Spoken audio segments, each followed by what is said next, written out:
नमस्कार विद्यार्थी मित्र मैत्रिणींनो, करंट अफेअर्स बाय मेघाली या आपल्या यूट्यूब चॅनलवरती तुमचं मनपूर्वक स्वागत आहे. इथे आपण डेली करंट अफेअर्सचे इम्पॉर्टंट क्वेश्चन्स पाहतोय, जे तुम्हाला आपल्या येत्या MPSCच्या एक्झाम्समध्ये, सरळ सेवांमध्ये आणि केंद्रीय परीक्षांमध्ये नक्कीच पाहायला मिळतील. त्यामुळे आपल्या चॅनलवरती जर तुम्ही पहिल्यांदा आले असाल तर चॅनलला लाईक करा, जास्तीत जास्त विद्यार्थ्यांना आपला चॅनल शेअर करा, सबस्क्राईबही करा. महत्वाची गोष्ट, लेक्चर संपूर्ण पहा, यातला एकही प्रश्न स्किप करू नका. ठीक आहे, तर पाहूयात आजच्या म्हणजेच 10 जुलै 2026च्या चालू घडामोडी. प्रश्न पहिला, भारतामध्ये 10 जुलै रोजी कोणता दिवस साजरा केला जातो? याचं योग्य उत्तर आहे पर्याय क्रमांक बी, राष्ट्रीय मत्स्यपालन दिन. महत्वाचे पॉइंट्स पहा. 10 जुलैला राष्ट्रीय मत्स्यपालन दिन साजरा केला जातो. हा दिवस प्रेरित प्रजनन तंत्रज्ञानाच्या यशाच्या आठवणीसाठी आणि देशातील पालकांच्या योगदानाचा गौरव करण्यासाठी पाळला जातोय. आणि या व्यतिरिक्त 10 जुलैला ग्लोबल एनर्जी इंडिपेंडन्स डे हा देखील साजरा होतो. मुख्य उद्देश आहे त्याचा ऊर्जा स्वावलंबन वाढवणं आणि अक्षय ऊर्जेचा वापर प्रोत्साहित करणं, म्हणजेच जीवाश्म इंधनांची अवलंबन त्याचं कमी करणं, असा त्याचा उद्देश आहे. ठीक आहे, पुढील प्रश्न दुसरा.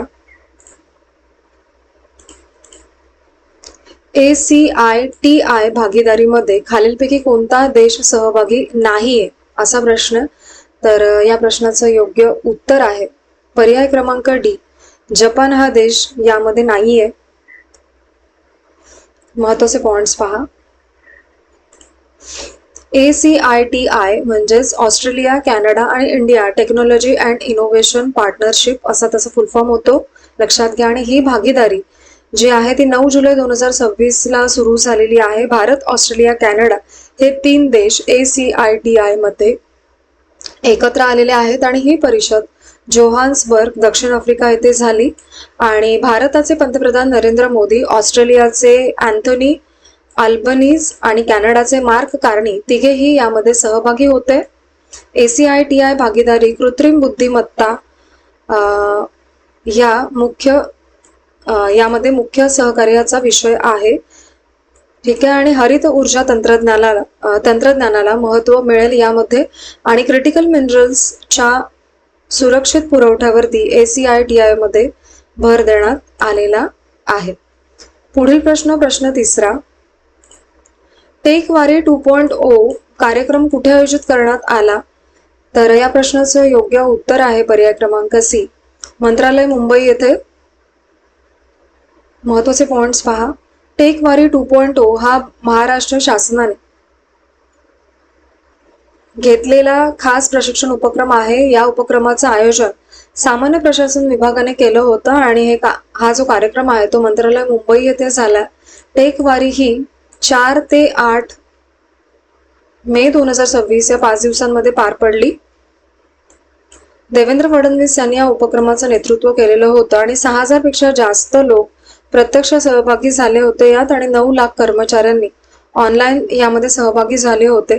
आर्टिफिशियल इंटेलिजन्स हा या कार्यक्रमाचा मुख्य विषय होता आणि सायबर सुरक्षा या संबंधी विशेष प्रशिक्षण दिलं गेलं. नागरिक केंद्रित प्रशासन या मुद्द्याकडे भर दिला गेला आणि एंटरप्राइज AI मॅच्युरिटीवरती चर्चा झाली आणि AI आधारित निर्णय प्रक्रिया अंगीकारण्याला चालना देण्यात आलेली आहे या दरम्यान. पुढील प्रश्न चौथा. मानस महाभारत सभ्यता अध्ययन केंद्र कुठे सुरू करण्यात आलेला आहे? तर या प्रश्नाचं योग्य उत्तर आहे पर्याय क्रमांक ए, बिश्केक, किर्गिस्तान येथे. महत्वाचे पॉइंट्स पहा. Manas Mahabharata studies centre Bishkek, Kyrgyzstan मध्ये सुरू झालेला आहे. 4 ते 7 जुलै 2026 या काळामध्ये भारतीय शिष्टमंडळाने किर्गिस्तानला भेट दिली होती आणि हे केंद्र भारत आणि किर्गिस्तान मिळून सुरू केलेलं आहे. मानस नॅशनल अकॅडमी ही किर्गिस्तान मधील संस्था आहे. तर centre for studies of international relation हे नवी दिल्लीमध्ये आहे, हे लक्षात घ्या. आणि या केंद्रास मानस आणि केंद्रात मानस आणि महाभारत या महाकाव्यांचा तुलनात्मक अभ्यास होणार आहे आणि मानस हे किर्गिस्तानचं राष्ट्रीय महाकाव्य आहे. ठीक आहे. आणि जगातील सर्वात लांब मौखिक महाकाव्य हे मानलं जातं. आणि महाभारत हे भारतातलं प्रमुख संस्कृती महाकाव्य आहे आणि दुसरं भारतातलं रामायण हे आहे. आणि मानसचे पहिले हिंदी भाषांतर या सोहळ्यामध्ये प्रकाशित करण्यात आलेलं आहे. पुढील प्रश्न 5.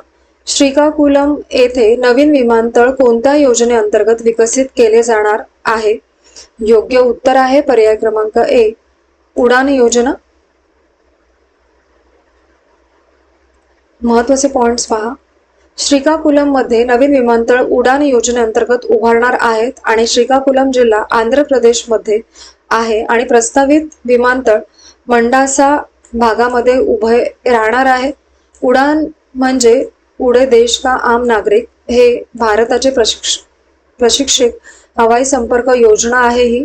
आणि ही योजना नागरी विमान वाहतूक मंत्रालयाच्या अंतर्गत चालते आहे आणि भारतीय विमानतळ प्राधिकरण AAI या महत्वाची भूमिका बजावत आहे. सुधारित उडान योजनेसाठी 28,840 कोटी एवढा निधी देण्यात आलेला आहे आणि या पैशांचं नियोजन 2026-27 ते 35-36 या काळात केले जाणार आहे. आणि 2026 ते 36 दरम्यान 100 नवीन विमानतळ उभारण्याचं लक्ष देखील यामध्ये ठेवण्यात आलेलं आहे. आणि श्रीकाकुलमचं विमानतळ हे ग्रीनफील्ड टाईपचं म्हणजेच पूर्णपणे नवीन आणि उद्योगीकृत जमिनीवरती उभारण्यात येणार आहे. पुढील प्रश्न 6. एस अश्वथ भारताचा कितवा बुद्धिबळ ग्रँडमास्टर ठरलेला आहे?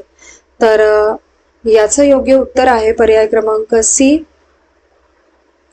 98. महत्वाचे पॉइंट्स पहा. एस अश्वथ भारताचा 98वा बुद्धिबळ ग्रँडमास्टर झालेला आहे आणि तो तमिळनाडू नागरकोइल येथून आहे आणि तमिळनाडूचा 38वा ग्रँडमास्टर तो ठरलेला आहे या विजयानंतर. आणि 8 जुलै 2026 रोजी त्याने ग्रँडमास्टर किताब जिंकलेला आहे. आणि अंतिम GM नॉब्स त्याने पुणे आंतरराष्ट्रीय GM राऊंड रॉबिन स्पर्धेत मिळवलेला आहे आणि तिथे 9 पैकी 7 गुण त्याने मिळवले होते. आणि या स्पर्धेमध्ये अश्वथ दुसऱ्या स्थानावरती आलेला आहे. अंतिम फेरीमध्ये त्यांनी अमेरिकेच्या FM कन्नन वैद्यनाथन याचा पराभव केलेला आहे. आणि ग्रँडमास्टर किताब फिडे इंटरनॅशनल चेस फेडरेशन कडून दिला जात असतो. आणि ग्रँडमास्टर होण्यासाठी 3 GM नॉब्स आणि 2500 फिडे रेटिंग ची आवश्यकता असते. हा निकष आहे त्याचा. पुढील प्रश्न 7. गुजरातने आपले पहिले डेटा सेंटर पॉलिसी 2026 ते 29 कधी जाहीर केलेली आहे? तर या प्रश्नाचं योग्य उत्तर आहे पर्याय क्रमांक ए, 9 जुलै 2026.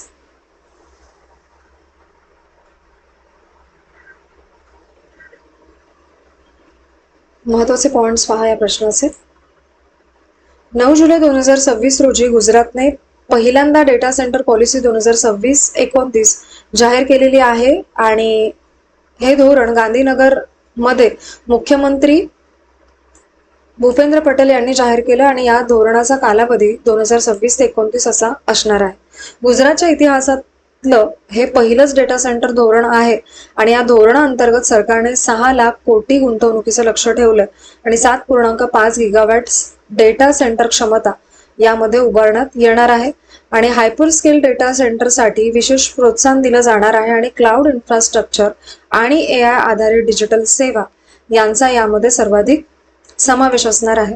सरकारचं मुख्य उद्दिष्ट गुजरातला डेटा सेंटर आणि डिजिटल पायाभूत सुविधा क्षेत्रामध्ये आघाडीवरती नेणं असा आहे.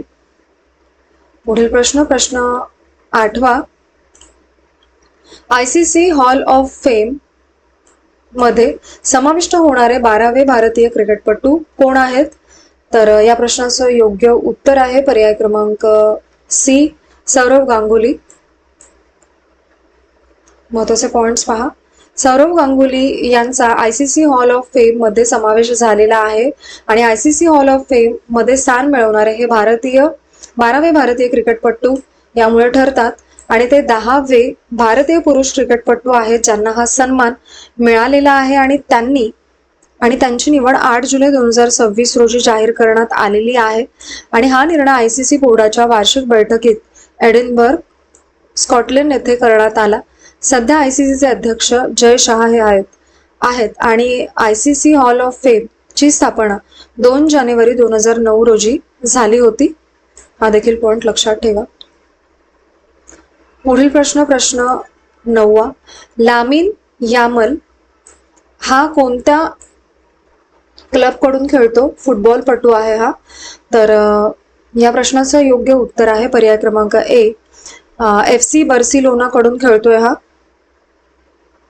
महत्वाचे पॉइंट्स पहा. लामिन यामल हा FC बार्सिलोना कडून खेळतोय आणि जुलै 2025 मध्ये तो 17 वर्षांचा असेल तेव्हा त्याची अंदाजित संपत्ती जी आहे ते 5 ते 8 दशलक्ष अमेरिकन डॉलर इतकी होती आणि फेब्रुवारी 2024 मध्ये त्यांनी आदिदास सोबत 10 वर्षांचा 34 दशलक्ष अमेरिकन डॉलर किमतीचा करार केला आणि तो मेसी स्पार्क जेन 10S सिग्नेचर लाईनचा प्रचार करणारा दुसरा खेळाडू आहे आणि पहिले म्हणजे लिओनेल मेसी हे आहेत आणि स्पोर्ट्स प्रोच्या जागतिक यादीमध्ये तो 41व्या क्रमांकावरती होता आणि किशोरवयीन खेळाडूंमध्ये पहिल्या स्थानी तो आहे. आणि लामिन यामलला सध्याच्या स्पेनमधील सर्वात आशावादी युवा फुटबॉलपटूंमध्ये गृहीत धरलं जातं आणि हा जगातील सर्वात श्रीमंत फुटबॉलपटू आहे म्हणून ही न्यूज आलेली आहे, हे लक्षात घ्या. जगातील सर्वात श्रीमंत फुटबॉलपटू लामिन यामल. पुढील प्रश्न 10. IVF क्लिनिक आणि ART केंद्रांवरील कायद्यांचा आढावा घेण्यासाठी उच्चस्तरीय तज्ज्ञ समिती कोणत्या संस्थेने स्थापन केलेली आहे? योग्य उत्तर आहे पर्याय क्रमांक बी, राष्ट्रीय महिला आयोगाने. महत्वाचे पॉइंट्स पहा.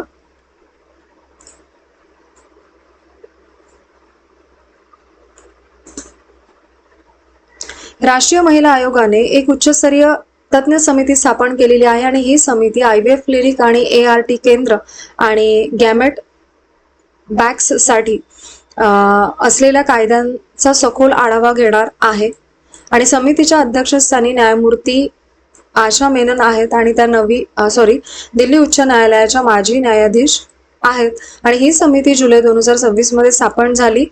ART रेग्युलेशन ऍक्ट 2021 आणि सरोगसी रेग्युलेशन ऍक्ट 2021 या दोन्ही कायद्यांची अंमलबजावणी कशी होते याचा अभ्यास ही समिती करणार आहे आणि या समितीमध्ये न्याय, वैद्यकीय, फॉरेन्सिक आणि सार्वजनिक धोरण क्षेत्रातले अनुभवी तज्ज्ञ आहेत.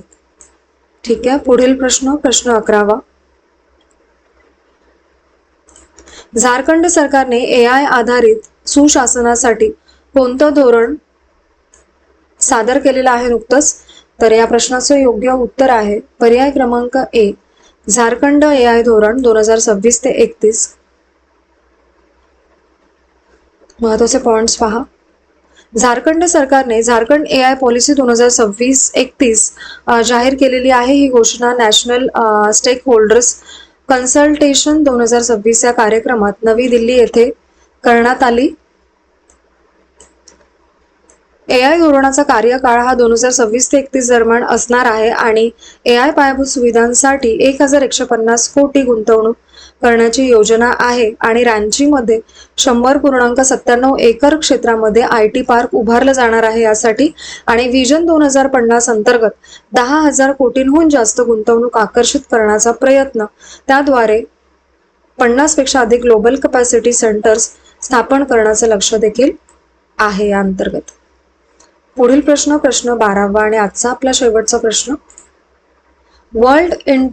वर्ल्ड इनटँजिबल इन्व्हेस्टमेंट रिपोर्ट 2026 नुसार जगातील 15 सर्वात मोठ्या अर्थव्यवस्थांमध्ये अमूर्त गुंतवणुकीत सर्वात वेगाने वाढणारा देश कोणता देश वाढ कोणत्या देशात झाली आहे असा प्रश्न. तर याचं योग्य उत्तर आहे पर्याय क्रमांक बी, आपल्या देशात भारतात ती वाढ झालेली आहे. महत्वाचे पॉइंट्स पहा.